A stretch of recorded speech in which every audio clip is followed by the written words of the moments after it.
या वियतनाम के लोग आ रहे हैं, उनका स्वागत तो है ही है। और हम लोग 2019 में वियतनाम गए भी थे वहाँ पर, और बौद्धों का एक अच्छा संगठन वहाँ पर है। और वियतनाम एक ऐसा देश है जो बौद्ध धर्म को ही मानता है। वहाँ की जो 90% जो वहाँ के जो पॉपुलेशन है वो बौद्ध धर्म के ही मानने वाले लोग हैं। और वहाँ दोनों ही जो है थेरवाद और महायान दोनों पक्षों के जो है सो वहाँ पर बौद्ध भिक्षु भी हैं और उपासक भी हैं। और वियतनाम ही नहीं, मेरी तो यह कल्पना है कि अब धीरे धीरे दूसरे देश के लोग, जैसे थाईलैंड जो है, कंबोडिया है, लाओस है, श्रीलंका है, जापान, अमेरिका, रशिया, इन सब लोगों देश के लोग भी अपने अपने शिष्टमंडल से आए और बोध गया को पुनर्जीवित करें। अभी जो बोध गया को देखने से लगता है कि यह एक मृत जो है सिटी हो गई है। और इस हम यह सोच रहे हैं कि ये जब शिष्टमंडल आता है तो यह पर्यटन के क्षेत्र में एक नया रूप भी आएगा। और दो देशों के संबंध में जो एक राजनीतिक संबंध है वो और भी विकसित होगा। और आने वाले समय में व्यापार के, शिक्षण के क्षेत्र में भी एक अच्छी उनकी भूमिका रहेगी। इन शिष्टमंडल का हार्दिक स्वागत है।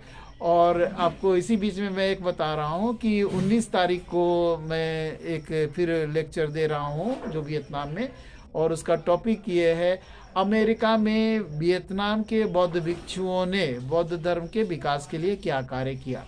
तो चूंकि वहाँ पर अमेरिका में अभी 3 करोड़ लोग अभी बौद्ध बौद्ध धर्म को अपनाए हैं, और उसमें बौद्ध भिक्षुओं में जैसे थिक नाथान है और भी बौद्ध, उनके अलावा बौद्ध भिक्षु हैं, उनके कारण जो है सो अमेरिका में भी बौद्ध धर्म का विकास होता रहता है।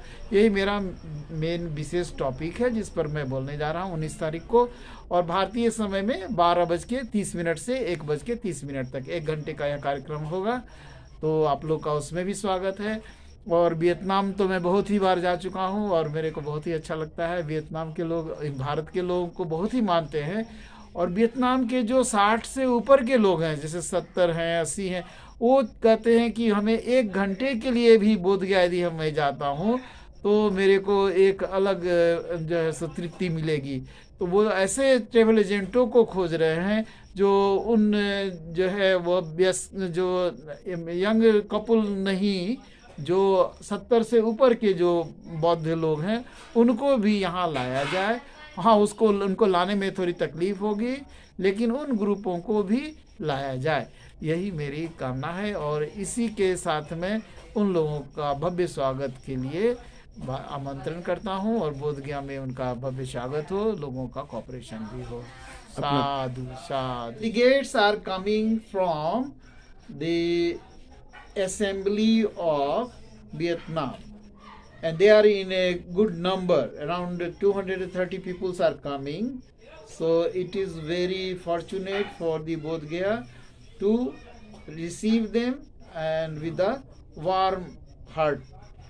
So Vietnam is and our relation is very very long, and Vietnam used to be called as Champa. When you go to ancient history, it is known as Champa also. And we have a very good relations since the 4th century AD and onwards, which is also written on the inscription. Now, last year 2019, we had visited the Vietnam, where we had a Buddhist conference, and it was very nice to meet Vietnamese monks there. Now they are coming, so we are welcoming them. And I think in future other countries like the Thailand, Vietnam is there, Cambodia, Laos, other countries delegates should also come to Bodh Gaya for the development of Buddhism as well as the tourism economic condition after that the pandemic. So we hope in coming days other countries will also send their delegates to Bodh Gaya. And with these words, I welcome them with my heart, that very, very, very warm welcome in Bodh Gaya. Introduction, please name. I am Venerable Medankar Ravi. I am the international president for World Buddhist Mission Japan, and we have branches in Sri Lanka and other countries. And now I am in Bodh Gaya, and I welcome them.